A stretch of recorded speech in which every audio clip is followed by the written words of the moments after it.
Welcome to world is one family వసుదైక కుటుంబం. విద్య అంటే ఇదేనా? మనసును కదిలించే ఒక ప్రశ్న అడగాలనుకుంటున్నాను. విద్య అంటే మనసును వెలిగించే దీపం అంటారు, కానీ ఈరోజు ఆ దీపం వెలిగించటం లేదు, ఆ దీపాన్ని కాల్చేస్తున్నారు. ఒకప్పుడు గురుకులాల్లో గురువు జీవన విలువలు నేర్పించేవారు. ఇప్పుడు స్కూల్ అంటే ఫీజు, మార్కులు, సిలబస్ అంతే. మార్కులు మాత్రమే ఉన్నా మనసు లేని పిల్లల తరం పెరుగుతోంది. క్లాస్ రూముల్లో పుస్తకాలు పెరిగాయి, కానీ జ్ఞానం తగ్గింది. చూడండి, బీహారు, ఆంధ్రప్రదేశ్, తెలంగాణ రాష్ట్రాల్లో లక్షల మంది యువకులు బీటెక్లు, ఎంఏలు, ఎంబీఏలు, ఎంఫీఏలు, ఎంఎస్లు చదివి కూడా నిరుద్యోగులే. నైపుణ్యం అభివృద్ధి కోసం బోల్డ్ పథకాలు మొదలయ్యాయి, కానీ నైపుణ్యం కాగానే లేదు, కాగితం మీదే నిలిచిపోయింది. ఒక యువకుడు చెబుతున్నాడు, నాకు బత్యం వద్దు సార్, అవకాశం కావాలి. ఆ మాటల్లో నొప్పి వినిపిస్తోందా? ఈ పథకాలు కేవలం రాజకీయ వేదికలపై ప్రసంగాలుగా మారిపోతున్నాయి. ఎందుకు ఒక బీటెక్ విద్యార్థి ఫుడ్ డెలివరీ జాబ్ చేస్తున్నాడు? ఎంతో మంది విద్యార్థుల్ని నేను ప్రశ్నిస్తున్నాను. స్విగ్గీ, జొమాటోల్లో వాళ్ళు చదువుకున్నది ఇంజనీరింగ్, కానీ చేస్తున్న జాబు ఫుడ్ డెలివరీ జాబు. ఎందుకు? రైతు భూమి అమ్ముకుని వాళ్ళ పిల్లలు చదువుకోవడానికి బయటికి వస్తున్నారు.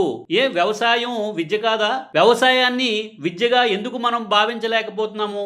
ఎందుకు ఒక టాపర్ బాలుడు సిలబస్ పూర్తి చేసి జీవితం నేర్చుకోలేకపోతున్నాడు? పాఠం పఠించానని మానవత్వం మర్చిపోవద్దురా, మార్కులు తెచ్చానని మనసు కోల్పోవద్దురా. ఒక ప్రభుత్వ పాఠశాలలో పిల్లలు బల్లల్లేని తరగతుల్లో కూర్చుంటున్నారు. మరో ప్రైవేట్ స్కూల్లో పిల్లలు ఏసీ క్లాసుల్లో ట్యాబులతో చదువుకుంటున్నారు. ఇద్దరు విద్యార్థులే, అయినా ఇద్దరికీ లభించే అవకాశాలు మాత్రం భిన్నం. ఎందుకు మన దేశంలో education is privilege, not a right? ఎందుకు ఒక గ్రామ బాలుడి కళ సిటీ వరకు మాత్రమే పరిమితం అవుతుంది? ఎందుకు పాఠశాలల్లో మనం కలగడం నేర్పించము? పాఠాలు కావాలా, జీవన పాఠాలు కావాలా? మనకు క్వాంటమ్ ఫిజిక్స్ నేర్పిస్తారు, కానీ సెల్ఫ్ కంట్రోల్ కాదు. మనకు మొఘల్ హిస్టరీ నేర్పిస్తారు, కానీ ఫైనాన్షియల్ లిటరసీ ఎందుకు నేర్పించరు? మనకు ఫోటోసింథసిస్ తెలుసు, కానీ పేషెన్స్ తెలియదు. కానీ ఇది విద్యా వ్యవస్థకు అసలైన దౌర్భాగ్యం. ఒక తండ్రి అడుగుతున్నాడు, నా బిడ్డకు సర్టిఫికేట్ ఇచ్చారు, కానీ దానితో జీవితం ఎక్కడా? ఒక జానపదం గుర్తొస్తోంది. కాగితం మీద డిగ్రీలు రాసి కానీ కడుపు నిండే పనిలేని దశ. పుస్తకం మూసినప్పుడు పుస్తకం ముగుస్తుంది, కానీ జీవితం మొదలవుతోంది. డిజిటల్ ఇండియా, స్కిల్ ఇండియా అందంగా వినిపించే పదాలు, కానీ ఆ కోర్సులు పూర్తయ్యాక ఎంతమందికి ఉద్యోగాలు వస్తున్నాయి? ఎంతమంది ఉద్యోగాలు సంపాదించారు? ఎందుకు ప్రతి సర్టిఫికేట్ చివరన జాబు అవకాశం ఉండదు అని చిన్న అక్షరాల్లో కూడా ఎందుకు రాయరు మీరు? టీచర్, గవర్నమెంట్, పేరెంట్స్ ఊరికి ఒకే ప్రశ్న.